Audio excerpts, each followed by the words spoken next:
reka tubishimire tubifurize gukomeza kugira ijoro ryiza, umugoroba mwiza, igitondo cyiza, amanywa meza, buri muntu wese aho aherereye yiyumve ko Clever Bemba n'Intare Official bamushuhuje. Muraho murakomeye, mugire umugisha, mugire impagarike n'ubugingo, mugire Imana n'amafaranga. Ndabakunda cyane kandi mbifuriza ibyiza. Ibintu rero byakomeje gucanga, ibintu byakomeje kuba bibi, yaba mu nkengero za Uvira amakuru aracyakomeza kuba mabi, ndetse n'aka kanya n'ubundi mu byumva isasu rimeze nabi mu mujyi wa Uvira, ndetse no mu nkengero Kavimvira isasu riri guturika. Murabizi ko hagati y'abarundi ndetse na FARDC ari igihe kigira ntibumvikane. Ibintu rero bikomeje kuzamba. Mu Burundi harimo bombori nayo turaza tuyirebeho uburyo Uburundi Perezida Evariste Ndayishimiye adakomeje kumvikana na bamwe mu bo bahanganye bari mu nzego zigiye zitandukanye. Ndaza kubibwira n'ubundi uburyo Perezida Evariste Ndayishimiye rwose ashobora kuza guhirikwa ku butegetsi mu kanya gato, ndetse turanarebera hamwe avancement n'ubundi zama 23 mu bice bigiye bitandukanye harimo Kipese ndetse no mu nkengero z'umujyi wa Uvira. Imirwano n'ubundi cyakora irakomeje, nubwo FARDC ikomeje gukoresha drone, ikomeje gukoresha indege zitagira abapiloti mu bice bitandukanye bya teritware ya Warikare. N'ubundi haje kugabwa ibitero bakoresheje drone, byaba byahitanye iki se? Hari abaturage babiguyemo. Aya nandi rero niyo tubazaniye, nimujye kure yaho muri kutwumvira. Ano makuru rero katuyatangirire n'ubundi muri teritware ya Warikare. Ni nyuma ya Bwereusa, Kikuku, noneho haje kwiyongeraho Mpeti na Minzenze, habashije kugabwa ibitero bakoresheje drone. Ibitero rwose bakoresheje drone byabashije kugabwa mu bice bigiye bitandukanye byahariya muri teritware ya Warikare. Ibyo bice ni ibihe rero bantu banjye? Ndugwa ngo ni Minzenze ndetse na Mpeti. Murabizi ko ni ibice hariya ni ahantu rwose hamanje hagabwa ibitero bari kuza gusenya ibikorwa remezo. Uno munsi rero muri kwatakwa, ndetse abona ko umujyi wa Pinga ugiye gufatwa na M23. Hari abantu benshi bambaza gati se Burayi bimeze gute? Burayi M23 yamaze kuyifata. Burayi haberaga imirwano, biza kuba ngombwa ko igisirikare cya FARDC muri kwa gutsindwa kwacyo kiza kugaba ibitero gikoresheje drone. Cyagiye kugaba ibitero rwose gikoresheje drone. Hariya drone ziraza ziracucuma abaturage. Ku makuru ufite nuko hari abaturage b'abasivile 3 babashije kuhaburira ubuzima. Urukumva ko biriya bitero n'ubundi ko bitari byiza rwose, ko byabangamiye abaturage b'abasivile. Kumva ko ibintu rwose byangiritse, ibintu byabaye bibi, ibintu byakomeje gukomera. Uko ndi kubibabwira rwose ibintu byakomeje gukomera nyuma yo kubona ko FARDC guverinoma Kinshasa imaze gutsindwa, ikabona ko nta kundi ko yabigenza, yahisemo gukoresha drone rwose. Ubona ko indege zitagira abapilote ubu ngubu arizo ziri muri operation zose ziri gukorwa n'igisirikari cya FARDC. Numva ko ibintu byakomeje kuzamba, ibintu byakomeje kuba bibi.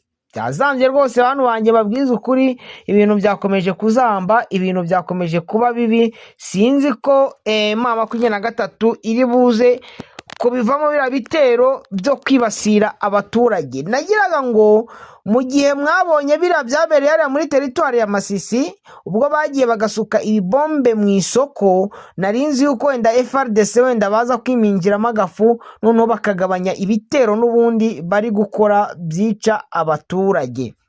Umujyi wa Uvira ukomeje kuba mu kangaratete nk'uko ndi kubibabwira. Hari abantu benshi bagiye bibaza amakuru n'ubundi ya hariya muri Uvira bikababera urujijo, ariko umujyi wa Uvira nawo ubona ko uri mu bibazo bikomeye. Ubwo M23 nk'uko ndi kubibabwira isa naho uriya mujyi iri kusatira rwose, iri kuwegeramo hariya mu nkengero zaho. Ni mu gihe FDNB, FDLR, iriya mitwe yose yitwaje intwaro ifatanya na leta ya Kinshasa banakomeje n'ubundi kugaba ibitero bakoresheje drone. Twanabivuzeho mu gitondo tuvuga ibira bitero bya drone n'ubundi byabereye hariya muri bira bice bya Zampoezero, uburyo hariya za Mikenke n'ubundi indege zari ziri gusirikira zigenda zirizunguruka, ubona ko nazo zifite umugambi wo kugaba ibitero. Nibyo koko ibyo bitero bya drone zavuye Bujumbura zaje ziza kubombarida. Kumva ko leta ya Kinshasa rwose yashize imbaraga mu gukoresha drone, kuko ingabo zirwanira ku butaka zapfuye ari nyinshi. Mwagiye mubibona nk'hariya hapfuye bari abakomando bagera muri 50 bo muri Hibu Special Force. Ni ukuvuga ngo biriya ni ibintu bitari byoroheye iriya leta ya Kinshasa, sibyo? Kugira ngo iyo bita Special Force izegura n'indi Special Force, ariko Special Force ya 23 bakubite ibakuremo akameza bugari, ni ibintu navuga byari bikaze, ni ibintu bitari byoroshye. Ubu ngubu n'ubundi rero hakaba hagikomeje n'ubundi ama operation 23 iri gukora hariya mu nkengero n'ubundi za Uvira, nubwo ubona ko ari ibintu bitoroshye biturukanye n'ibigenda bivuga amarimere bivugwa, bavuga ngo Amerika ngo yaje kwijandika, ngo bimeze gutya na gutya, ngo baje mu gisirikare gikomeye ngo cy'abanyamerika, ngo bazanye ngo ibi nibi, ngo baje ngo kubufatanye ngo bwa FARDC ngo nibiki. Ibyo byose bavuga, ngewe icyo nababwira kimwe cy'ukuri nuko ibyo ngibyo byose bidaca intege M23. Hari imirwano rero baza kutubwira iri muri teritware ya Rucuro ndetse na teritware ya Warikare. Iyo ngiyo turakomeza tuyikurikirane tumenye uko byitwaye n'ubundi muri ibyo bice byose. Abantu rwose ndababwira ati ntimujye kure, dukomeze dukurikirane uko byitwaye mu bice bigiye bitandukanye. Rwose ndizera ntashidikanya yuko muturi hafi. Nababwiye ko tuza kurebera hamwe ibivugwa mu Burundi, ubwumvikane buke n'ubundi bukomeje kuba muri iriya leta y'abashinga ntahe, ho ibintu rwose ubona ko bikomeje kubabera bibi, aho ubwumvikane rwose buri kugenda bubura buhoro buhoro.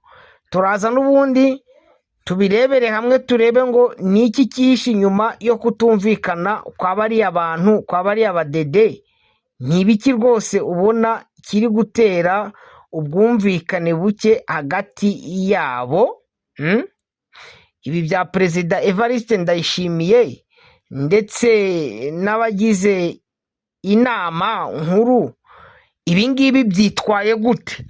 Ano makuru n'ubundi rero reka inyababwire. Ni mu gihe Uburundi bwitegura imyaka ikomeye ya politike irimo amatora y'umukuru w'igihugu iteganyijwe muri 2027, ishyaka riri ku butegetsi CNDD-FDD riri kunyura mu bihe bikomeye byumvikana n'uruntu rushobora guhindura icyerekezo cy'igihugu. Umwuka mumaze iminsi ugaragara hagati ya Perezida Evariste Ndayishimiye n'umuyobozi mukuru bw'iri shyaka, by'umwihariko umunyamabanga mukuru waryo Reverien Ndikuriyo, wari gukomeza gututumba, bituma benshi bibaza aho politike y'u Burundi igana. Politike y'u Burundi nayo rero murabizi ko twibanda ku makuru ya diplomasi, politike ndetse n'ibivugwa ahangaha mu karere duherereyemo. Niyo mpamvu tuba twaje ngo tubabwire n'ibiri kubera mu Burundi. Abarundi aho muri muratwumva, amakuru aturuka mu bakurikiranira hafi politike y'u Burundi agaragaza ko umuzi w'uku gutumvikana uhera ku kibazo cy'umukandida uzahagarira CNDD-FDD mu matora y'umukuru w'igihugu azaba muri 2027. Perezida Ndayishimiye uri ku butegetsi kuva muri 2020 arifuza kongera kwiyamamaza, mu gihe hari igihe cy'abayobozi bakuru b'ishyaka batabyemera bakifuza undi mukandida mushya. Muri urwo rwego hagiye hagaragara itsinda ry'abanyamakuru ngo ba CNDD-FDD biyise bene Samurarwa. Muri urwo rwego hagiye hagaragara itsinda ry'abanyamuryango, murumva, ba CNDD FDD biyise bene Samurarwa, bashyigikiye ku mugaragaro Perezida Ndayishimiye tariki 6 z'ukwezi kwa 12 2025. Aba banyamuryango bahuriye mu nama yabereye mu cyahoze ari intara ya mu nama yabereye mu yahoze ari intara ya Cankuzo, biri mu ntara ya Buhumuza, bafata icyemezo cyo kumushyigikira nk'umukandida wa CNDD FDD mu matora ya 2027. Iyi nama yitabiriwe n'abayobozi bakomeye barimo Minisitiri w'Intebe Marie Chantal Nijimbere, umunyamabanga mukuru wungirije wa CNDD FDD Siriake Nshimirimana, bamwe mu bagize inteko ishinga amategeko bakomoka mu ntara ya Buhumuza, abasirikari bakuru n'abashoramari bafite ijambo mu gihugu. Ibi byafashwe na benshi nk'ikimenyetso gikomeye cy'uko Perezida Ndayishimiye afite inkunga ikomeye mu nzego zimwe na zimwe z'igihugu. Ku rundi ruhande, Reverien Ndikuriyo n'uwitwa Gervais Ndirakobuca uyobora Sena na Geras Daniel Ndabireba Perezida w'inteko ishinga amategeko ntibagaragaye muri iyo nama. Perezida w'inteko ishinga amategeko na Perezida wa Sena ndetse na Perezida wa umunyamabanga mukuru se ni chairperson cyangwa ni chairperson wa CNDD FDD ntabwo bigeze bagaragara, kandi iryo shyaka riri ku butegetsi mu gihe uhagarariye inteko ishinga amategeko nawe ari muri iryo shyaka, uhagarariye Sena nawe ari muri iryo shyaka rya CNDD FDD, ariko ntabwo bigeze bagaragarayo. Ngo ntibagaragaye muri iyo nama, kandi amakuru avuga ko badashyigikiye icyemezo cyo gushyigikira Ndayishimiye nk'umukandida wa CNDD FDD. Abasesenguzi bavuga ko icyemezo Ndikuriyo yafashe cyo kwegura ku mwanya wa senateri mu ntangiriro z'ukwezi kwa 12 2025 kitari gisanzwe, ahubwo cyari kigamije kumuha umwanya uhagije wo kwiyubaka no gutegura ahazaza he muri politike y'ishyaka. Amakuru yize bavuga ko amaze igihe akora ubukangurambaga bukomeye imbere muri CNDD FDD, yegeranya inkunga y'abanyamuryango bafite ijambo, by'umwihariko abahoze mu nzego z'umutekano n'abagize uruhare. Kumva ko ibintu n'ubundi hariya bikomeje gucanga. Urumva ko ibintu bikomeje gucanga bantu bacu, ibintu bikomeje kuba bibi, ibintu bikomeje kuzana indi sura hariya mu Burundi. Noneho ikintu kije gutangaza n'ubundi, ikintu kije gutangaza rwose hariya mu Burundi, kanongere nkibabwire, urabona ko Perezida ari mu marira menshi, Perezida ari mu marira menshi rwose. Ngo Perezida Ndayishimiye yakoze impinduka noneho, ni nyuma yo kubona ko ishyaka riri ku butegetsi aza guhindura abaminisitiri.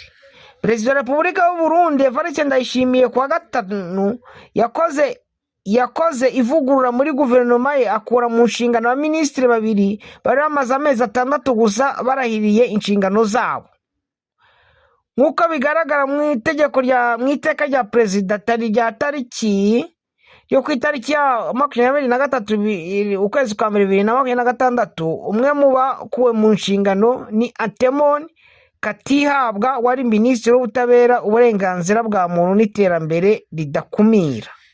Yasimbuwe na Alfred Ahingejeje wahoze ari umudepite mu nteko ishinga amategeko y'u Burundi ndetse unahagarariye igihugu mu nteko ishinga amategeko mu muryango wa Afurika y'Uburasirazuba EAR.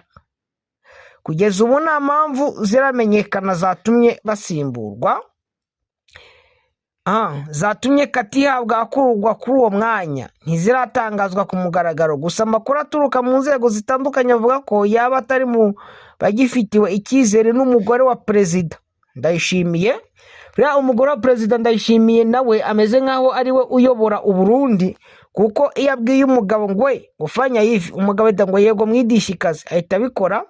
Abasesenguzi bamwe bagaragaza ko Katihabwa aherutse kugaragara mu masengesho yateguwe na Reverien Ndikuriyo, umunyamabanga mukuru w'ishyaka CNDD-FDD riri ku butegetsi. Rukumva ko nawe yarari muri ririya shyaka, ubona ko ari bombori n'ubundi igaragara cyane muri ya shyaka riri ku butegetsi mu Burundi. Umunyamabanga mukuru w'ishyaka FDD riri ku butegetsi Ndikuriyo bivuga ko afitanye umubano utari mwiza na perezida Ndayishimiye, ibintu bishobora kuba byaragize uruhare mu ifatwa ry'iki cyemezo. Undi mu minisitiri wakuwe mu nshingano ni Jean Claude Nzaboneza, wari minisitiri ushinzwe ubwikorezi, yasimbuwe na Damien Niyonkuru nawe wagizwe minisitiri binyuze muri iryo teka rya perezida, mu gihe nta bisobanuro birambuye byatanzwe ku mpamvu nyakuri z'iri vugurura. Ni ukuvuga ngo babandi babona batari kumvikana muri bino bihe, ni ukuvuga ngo ari kugenda abakura ku butegetsi, abakura mu nshingano buhoro buhoro. Bivugitse ngo biraza kurangira n'abandi mutari muzi n'ubundi bamaze kuva mu nshingano, mu gihe yaba no mu gisirikari Prime Niyongabo atari kumvikana neza na perezida Evariste Ndayishimiye. Abakunzi rero b'Intare Official ndabakunda cyane kandi mbifuriza ibyiza, mukomeza mugubwe neza, mugire impagarike n'ubugingo, mugire Imana n'amafaranga, Uwiteka akomeze kwibana na buri wese wakoze subscribe ahangaha. Bifurije rero gukomeza kugira ijoro ryiza, nanabifuriza n'ubundi gukomeza kugira ibyiza byose Uwiteka abakeneyeho, kandi dukomeze tumukorere tudacika intege. Mugubwe neza rero kandi ndabakunda cyane, nizere ko namwe mu nkunda urwo mbakunda.